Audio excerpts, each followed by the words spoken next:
Hello viewers, this is Suman Dutta. তো আজকে present হলাম ত্রিপুরা এসটিজিটি এক্সামের জন্য ইতিহাস থেকে কিছু গুরুত্বপূর্ণ এমসিকিউ নিয়ে। তো আশা করব সবাই ভিডিওটা প্রথম থেকে লাস্ট অবধি নিশ্চয়ই দেখবে। তো চলো শুরু করা যাক এখন। রামায়ণ মহাকাব্যে যতগুলি মহাজন পদের নাম পাওয়া যায়, টোটাল পাওয়া যায় এখানে 27 জন যে মহাজন পদ ছিল সেটি এখানে উল্লেখ আছে।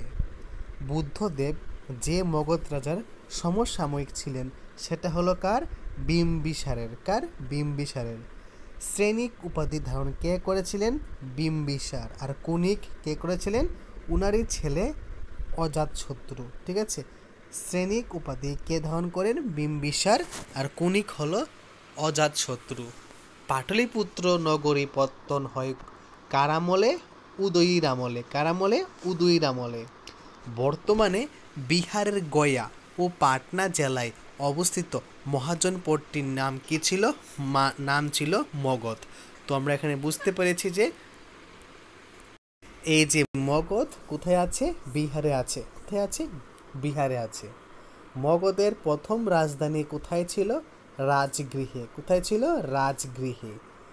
মগধ মহাজনপদটি ছিল রাজতান্ত্রিক, মানে মগধের যে মহাজনপদ সেটা কি ছিল?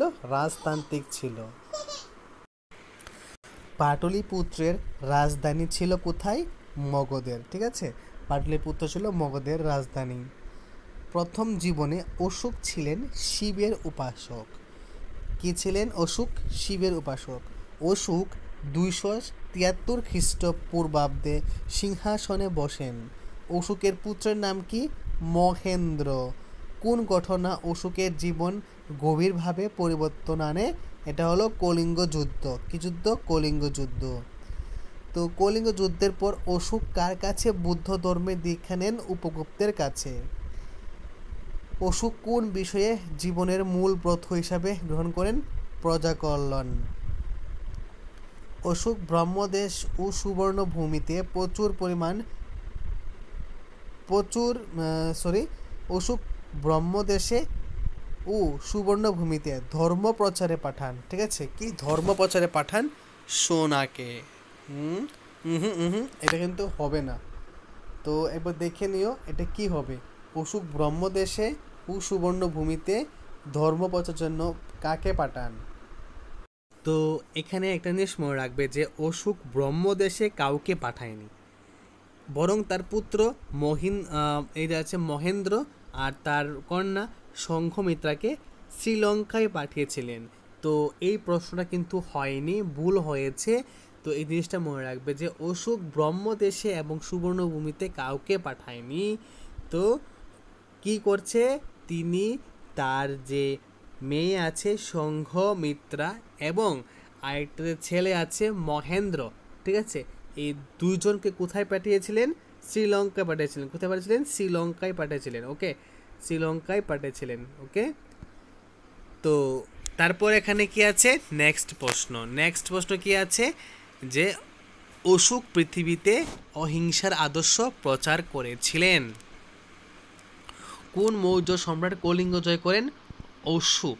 অশোক তার প্রজাদের মধ্যে যে ধর্মনীতি প্রচার করেন তার উদ্দেশ্য কি?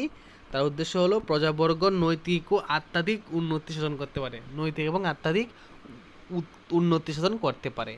সব মানুষ আমার সন্তান উক্তিটি কার? উক্তিটি হলো অশোকের। অশোক তৃতীয় বৌদ্ধ সম্মেলন বা বুদ্ধ সঙ্গীত আহ্বান করেন কোথায়? পাটলিপুত্রে। তৃতীয় বৌদ্ধ সঙ্গীত কার আমলে অনুষ্ঠিত হয়? অশোকের আমলে। অশোকের কন্যার নাম কি? সংঘমিত্রা। অশোকের লিপির অধিকাংশ লেখা ছিল কোন ভাষায়? এটা ছিল পালি ভাষায়। কোন ভাষায়? পালি ভাষায় ছিল। ওকে, তো এলাহাবাদের প্রশস্তি কার লেখা? হরি সেনের লেখা। গুপ্ত যুগে জমির মালিকানা ছিল রাজার। গুপ্ত সাম্রাজ্যে শিলালিপি হলো জুনাগড়, ভিতারি, এলাহাবাদ সবগুলি। ঠিক আছে, গুপ্ত আমলে নিয়মিত দূরপাল্লার বাণিজ্য হতো বন্দরের মাধ্যমে। ঠিক আছে, কিসের মাধ্যমে? বন্দরের মাধ্যমে। তো সেই বন্দরটির নাম কি? কাবেরী পট্রি নম। ঠিক আছে, গুপ্ত সাম্রাজ্যের স্বর্ণ মুদ্রা বলা হয় কাকে? দিনারকে। গুপ্ত সাম্রাজ্যের স্বর্ণ মুদ্রাকে বলা হয় কি? দিনার। মানে গুপ্ত সাম্রাজ্যের যেরকম স্বর্ণ মুদ্রা জমাই রাখা ছিল সেখানে তাকে কি বলতো? দিনার বলা হতো। মুলতানগঞ্জে প্রাপ্ত ব্রোঞ্জের বুদ্ধ মূর্তি তৈরি হয়েছিল গুপ্ত যুগে। ওকে, তো মৃচ্ছকটিকম এর রচয়িতা কে? শূদ্রক। কালিদাস কর্তৃক রচিত কি? মেঘদূতম, রঘুবংশম, তারপর আছে কুমার সম্ভব, সবগুলাই। ঠিক আছে।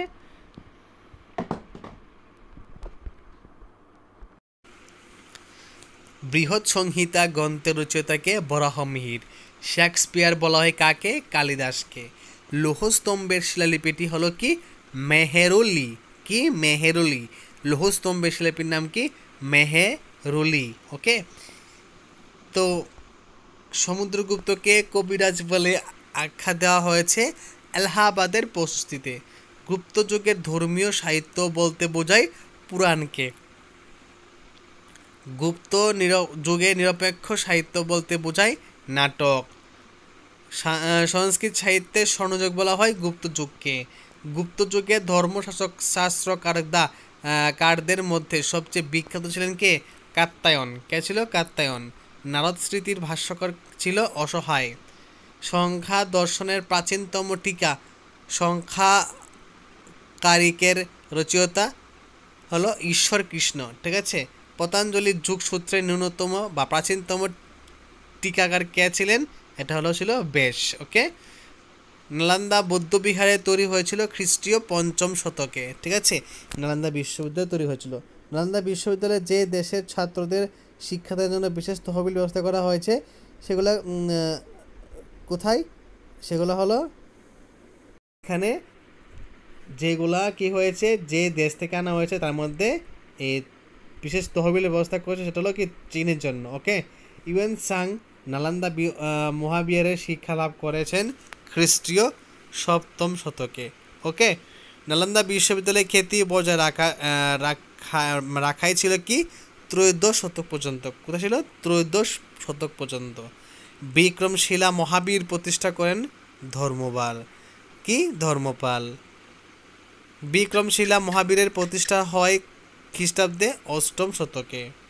বিক্রমশিলা মহাবীরের বৌদ্ধ ধর্ম চর্চা ও শিক্ষার জন্য আচার্য ছিলেন 100-র বেশি।